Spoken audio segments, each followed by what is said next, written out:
Pagpalang gabi po muli sa atin pong lahat. Ngayon po ay binigyan na naman po tayo ng Lord ng pagkakataon na makapag-aral, makapag-share ng kanyang mabahagian ng kanyang buhay at makapangyarihang salita. Magandang gabi po sa inyo. At bago po ako tuluyang mag-umpisa, nais ko lamang po kayong tanungin.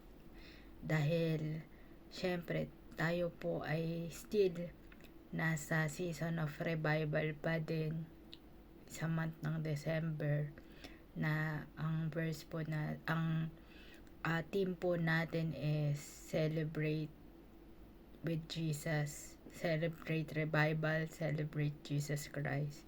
So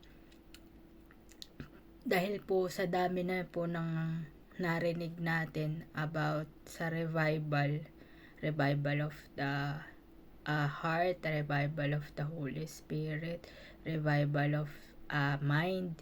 Samot-sari na po yung narinig nating mga katuruan sa buong month po, dahil na-extend po yung team natin, di ba, for revival call to action. So nais ko pong simulan yung exhortation ko po sa gabing ito sa dalawang tanong na paano nga ba, are we truly revived? Masasabi nyo po ba sa sarili nyo na revive na talaga kayo? Kayo or tayo? Lahat po tayo, hindi po ako exempted dun syempre. Masasabi nyo po ba na revive na talaga tayo? Masasabi po ba natin na revive na talaga tayo sa dami po ng preaching na narinig natin, na pag-usapan, na pagsaluhan natin sa mga nagdaang panahon, araw? Masasabi po ba natin sa ating mga sarili that we are truly, nabubulol pa po ako, sorry po, truly revived by the Lord, by the Holy Spirit? Are we truly filled by the Holy Spirit? And pangalawa po ko pong tanong is, paano po ba tayo marirevive, or paano po ba natin masasabi that we are truly revived? Yun po yung pangalawang tanong. And habang nininilay ko po yung magiging topic natin sa gabing ito, sabi ko, Lord, napakarami na naming napag-usapan about revival. Yun nga po, revival of the heart, be filled by the Holy Spirit, revival of the mind. Napakarami na po. And sabi ko, pero paano nga ba, Lord, namin masasabi that we are truly revived? Ano po ba yung dapat naming malaman? Ano pa po ba yung kapahayagan mo sa amin para about revival? And dinala po ako ng Lord dun sa verse po yung tungkol kay sa oil, sa widow's oil, kung saan si Elisha po, marahil pamilyar na po kayo sa kwento na ito, sa senaryo na nangyari about kay Elisha and dun po sa byuda, sa widow. Kaya po sabay-sabay ulit natin siyang pag-aralan para tayo po ay ma-refresh muli sa salita ng Panginoon. Makibukas po kayo sa akin sa 2 Kings, Book of 2 Kings chapter 4. Babasahin ko po sa Tagalog, 4:1-7. Yan po ang ating verse for tonight. Basahin ko po sa Tagalog. Pinamagatan po itong dumami ang langis ng byuda. Ayan. Verse 1. May isang byuda na ang asawa ay kaanib noon sa grupo ng mga propeta. Isang araw, humingi siya ng tulong kay Eliseo. Sinabi niya, patay na po ang asawa ko. na inyong lingkod at alam nyo kung gaano niya iginalang ang Panginoon. Ngayon, ang tao po na pinagkakautangan niya ay dumating para kunin ang 2 naming anak na lalaki upang gawing alipin bilang kabayaran sa utang. Verse 2. Sinabi sa kanya ni Eliseo, ano ang maitutulong ko sa iyo? Sabihin mo sa akin, ano ang meron sa bahay mo? Sumagot ang babae, wala po, maliban lang sa kaunting langis sa lalagyan. Verse 3. Sinabi ni Eliseo, puntahan mo ang lahat ng kapitbahay mo at manghiram ka ng maraming sisidlan. Verse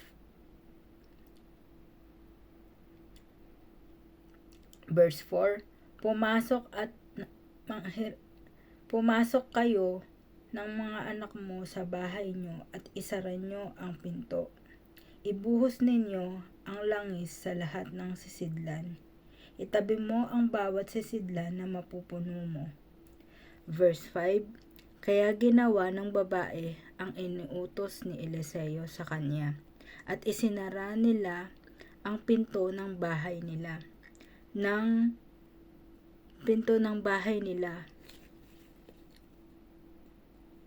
Pagkatapos, dinala sa kanya ng mga anak niya ang mga sisidlan at nilagyan niya ito ng langis. Nang mapuno na ang lahat ng sisidlan, sinabi niya sa isa sa kanyang mga anak, bigyan mo pa ako ng sisidlan. Sumagot ang anak niya, wala na pong sisidlan. At tumigil na ang pag-agos ng langis. Verse 7, last verse na po. Pumunta ang babae kay Eliseo na lingkod ng Diyos at sinabi niya ang nangyari sa kanya. Sinabi ni Eliseo sa kanya, umalis ka at ipagbili ang langis at bayaran mo ang utang mo. May matitira ka pang sapat na pera para mabuhay kayo ng mga anak mo. Amen. God bless the reading of His Word. Ayan po. Napakagandang istorya po nito. Nung una po, to be honest, nung unang pagkabasa ko sa kanya, hindi ko gets. Nung una ko po siyang binasa, hindi ko siya gets. Sabi ko, Lord, paano ko to maire-relate sa revival? Hanggang sa binasa ko siya ulit. I pray ulit and I read it once again. Sabi ko, Lord, paano ipaunawa niyo po to sa akin? Kasi, di ba gano'n naman talaga, sa unang pong pagbasa natin, hindi talaga natin maintindihan. Kasi, ang Lord talaga ay matalinhaga, sabi nga. Pero sabi din po ni Pastor Joey, diba, hindi naman talaga mahirap unawain ang Biblia. Pero kailangan din ng kapuspusan ng banal na spirito para lubos na maunawaan. Kaya po, ang nakita ko po ditong puntos as I continually meditate it, na for us to be filled by the Holy Spirit. Kasi po yung mga sisidlan na tinutukoy dito, ay tayo po yun. Tayo po yung sisidlan na yun. Tayo po yung vessel na yun, yung mga jars na yun, yung mga tapayan na yun. It represents us, yung puso po natin na siyang nagiging sisidlan ng Panginoon. Kaya po, ang unang puntos ko po na nakita dito is yung ginagawa po nating paglilingkod sa Panginoon. Yung ginagawa po natin na pagbibigay ng panahon na kagaya po nito, yung pagmamahal na binibigay natin sa Panginoon is hindi po yun mawawalang kabuluhan. And even generation to generation, yung mga salinlahi po natin, our whole household ay magbe-benefit po dun. Kasi 'di ba, pinaalala po kung dito po 'di ba sa verse 1, pinaalala po nung byuda kung gaano naging tapat yung asawa niya sa paglilingkod, kung paano iginalang ng asawa niya na namatay yung Panginoon, yung Lord. So, yun po yung una kong nakita dito, na yung paglilingkod na ginagawa natin sa Panginoon is hindi talaga sayang. And even the next generation na manggagaling sa ating lahi, or even kahit hindi sa lahi natin, yung mga susunod sa ating henerasyon, yung mga susunod sa henerasyong ito ay magbe-benefit sa ginagawa natin. The more we share about God, the more we share the gospel, ay magpapasalin-salin po yun up to generation. Yun po yung unang points na nakita ko. And pangalawa pong points, a reminder or reflection na nakita ko dito sa topic po na ito is we need to isolate ourselves para tayo ay mapuspos, tuluyang ma-revive, ma-feed. Kasi 'di ba, ilang beses na rin po nating narinig that masasabi nating tayo ay revive by the Lord kapag tayo ay puspos, puno ng Holy Spirit, ng Spirito ng Panginoon, ng power at ng presence ng Lord. So, dito din po, kung napansin nyo rin po kanina sa binasa natin, di ba sinabi dito ni Elisha para praising na isara ninyo ang pinto. Isara ninyo ang pinto ng inyong bahay at punuin ng langis. So, ito ko po nakita na napakahalaga na i-isolate ang ating mga sarili para tayo ay tuluyang mapuspos, or magbigay tayo ng yung quiet time po natin, 'di ba? Kaya nga po din may tinatawag tayong prayer closet, kasi kailangan po natin 'yun between you and the Lord. For us to be filled, sometimes we have to isolate ourselves sa mundong ito, sa ingay at gulo ng mundong ito. We have to isolate ourselves. We have to, sabi nga po ni Pastor Romy, kung natatandaan nyo, diba, yung sa consecration and ang sabi po niya dun, we have to set apart for the Lord. Yung sinabi po niya dun sa isa sa mga prayer meeting natin. And pangatlo po, binibilisan ko lang po kasi wala tayong enough time. So, sana po nasusundan nyo po ako.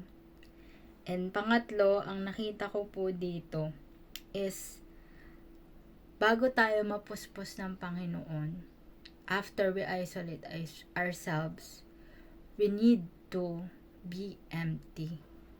Kailangan, para si Lord lang yung pumuno sa atin. Para mapuno tayo, tuluyan tayong mapuspos, tuluyan tayong ma-revive, ay dapat po empty muna tayo. Dapat yung sisidla natin is ready para empty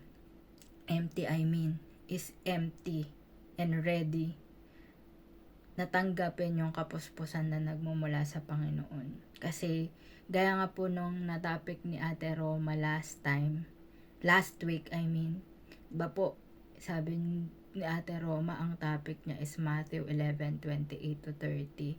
Yung mga kapaguran, yung mga alalahanin sa buhay ay ibigay sa Panginoon or isurrender sa Lord para magkaroon ng kapahingahan. And naalala ko po yun dito. For us to be empty, we need also to surrender everything to the Lord. Lahat ng burden natin, lahat ng alalahanin sa puso natin, sa isip natin, lahat ng umuukupa sa puso natin na hindi ang Lord, maliban sa Panginoon, kailangan nating tanggalin yung mga fears natin, kung meron man, yung mga worries natin about sa personal nating buhay at maging sa mga tao sa paligid natin, yung mga concerns natin sa nangyayari sa ating paligid, kailangan natin ninyong alisin sa puso natin. Even yung galit, yung sama ng loob, yung pride, lalo na po, yon self-righteousness, lahat ng hindi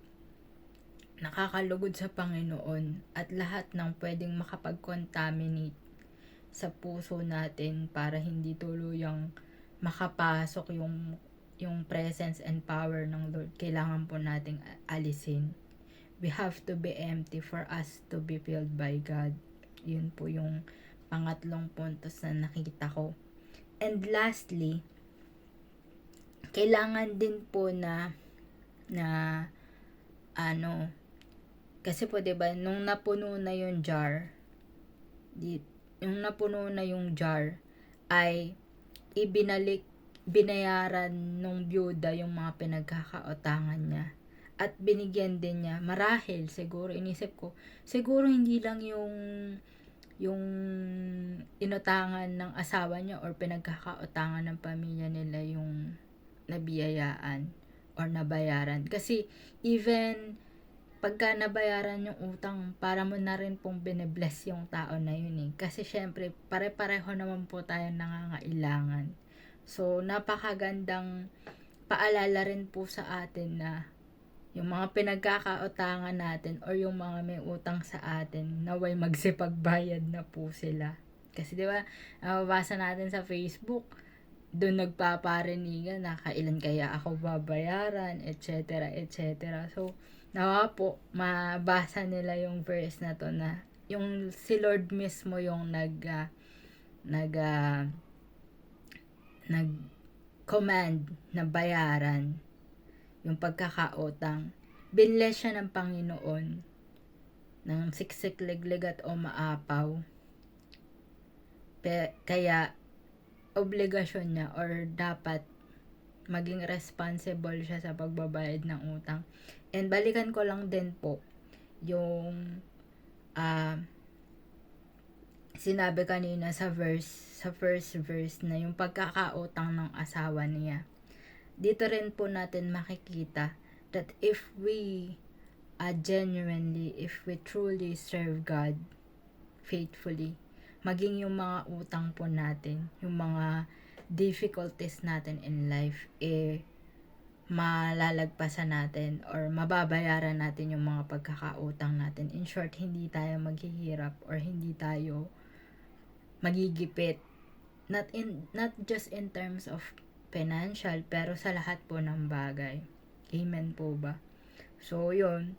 And, ang nakita ko rin po dito as a reflection, bukod sa revival po in term natin, kasi 'di ba Pasko, at ang theme po natin sa Pasko ay sharing is caring. And yung theme din po na celebrate Jesus, celebrate revival, dito po sa binasa natin is makikita rin natin yung kahalagahan ng pag-share. Kasi kung lalaliman pa po natin yung pagbabasa at pag-aaral nito, yung natanggap po ng byuda is hindi naman nila sinarili, hindi naman nila kinanilalang, inangkin. Kumbaga siguro na mahagi siya sa mga kapitbahay, siguro marahil ay yung iba pa nilang kamag-anak ay nakinabang din po dun sa tinapay at sa langis na ipinagkaloob sila ng Panginoon. So, napakaganda po nito na bawat biyaya na natatanggap natin sa Panginoon ay ibahagi din natin. At nakakamangha din po na makita dito is yung kapag ang Diyos po talaga ang nagpala, ang nagkaloob sa atin. Napakaganda habang binabasa ko po ito. Pero masabi po kasi dito ni Elisha, sabi niya dito, Pumunta ang babae kay Eliseo na lingkod ng Diyos. Sa verse 7 po yung last verse. At sinabi niya ang nangyari sa kanya. Sinabi niya ang nangyari sa kanya, umalis ka at ipagbili ang langis at bayaran mo ang utang mo. May matitira ka pang sapat na pera para mabuhay kayo mag-ina. Kumbaga, nakaka-amaze po. At dito mo talaga makikita na kapag si Lord ang nag-bless sa'yo, kasi po 'di ba ngayon is a season of giving and sharing. So, dito po makikita natin na kapag si Lord talaga ang nag-bless sa'yo, ay siksik, liglig at umaapaw. Biruin nyo po nakapagbayad siya ng utang. Tapos may natira pa sa kanila na magagamit nila or sa pamumuhay nila sa araw-araw nilang pangangailangan. So napakaganda po, 'di ba? Lalo na sa season na ito. Nawa ay mag-iwan po ito na hindi dapat nating ipagkait. Tsaka kung ano man po yung meron tayo, gaano man kaliit yan. Kasi 'di ba? Tinanong ni Elisha yung byuda po kung ano ang meron sa bahay niya. Kung ano lang yung stock na meron sa sa loob ng bahay nila. Kung ano lang yung meron sila na pwedeng pagpalain ng Panginoon. At sinabi niya yun nga, yung langis. Even nga po, 'di ba, yung mga sisidlan, nanghiram lang siya. So, dito na din po makikita na gaano man kaliit yung meron tayo, gaano man kasimple yung meron tayo, kapag ka ito ay pinaubayan natin sa Panginoon, kapag ka ito ay itiniwala natin sa kamay ng Diyos, makakaasa po tayo na lalago, makakaasa po tayo na maraming mapagpapala, dadalo yung pagpapala. Kasi po 'di ba ito, konting langis lang pero naparami siya ng Panginoon dahil ipinagkatiwala ng byuda sa Panginoon yung kakaunting langis na meron siya. Pinagkatiwala na inayaan niya yung kamay ng Diyos yung kumilos. At nawa po, hindi lang naman financially, hindi lang naman in terms of material na bagay, as I conclude, isa pa sa na-realize ko dito, ang tinutukoy po dito ay hindi lang naman yung material or physical blessing, kundi yung mismong pag-share po ng Word of God. Kasi 'di ba, tayo ay sisidla na, napuno na tayo ng Lord. So, para mas dumami pa yung sisidlan, kailangan din nating i-share sa iba yung langis. Kailangan din nating mangapit bahay. Kasi 'di ba ito, nanghiram siya sa mga kapitbahay niya. Para yung kakaunting langis na ipinagkaloob sa atin ng Lord, yung kakaunting langis na meron tayo, na pinarami ng Panginoon, ay maranasan din po ng iba. Maghanap pa tayo, kasi naalala ko po yung sabi ni Pastor Alex. Ayun po, si Pastor Alex dun sa prayer revival meeting last Wednesday po yata yun. Sabi niya, tanging Diyos lamang ang siyang makakapuno sa pinakamalalim na pangangailangan ng tao. Sabi ko, ang galing nga nun, Lord. Totoo naman po. Only God can sustain us. Only God can bless us exceedingly and abundantly. So, ngayon pong season, paano ko ba siya i-relate? Hindi lang sa revival, kundi maging sa sharing is caring na tema po natin is yung salita po ng Lord, yung hope, yung encouragement na nararanasan natin, yung pagmamahal at yung pagpapalang nararanasan natin na nagmumula sa Panginoon, ay i-share din po natin sa iba para mas marami pang sisidlan ang mapuspos, para mas marami pang sisidlan sa kakaunting kaalaman, sa kakaunting talento, sa kakaunting bagay na meron tayo. Itiwala natin sa Panginoon at ibahagi din po natin ito sa lahat para hindi lang yung pamilya natin ang mapagpala, kundi maging yung mga tao sa ating paligid, especially po ngayon sa panahon ngayon na kailangan talaga ng tao ng pag-asa sa gulo po na nangyayari sa mundo.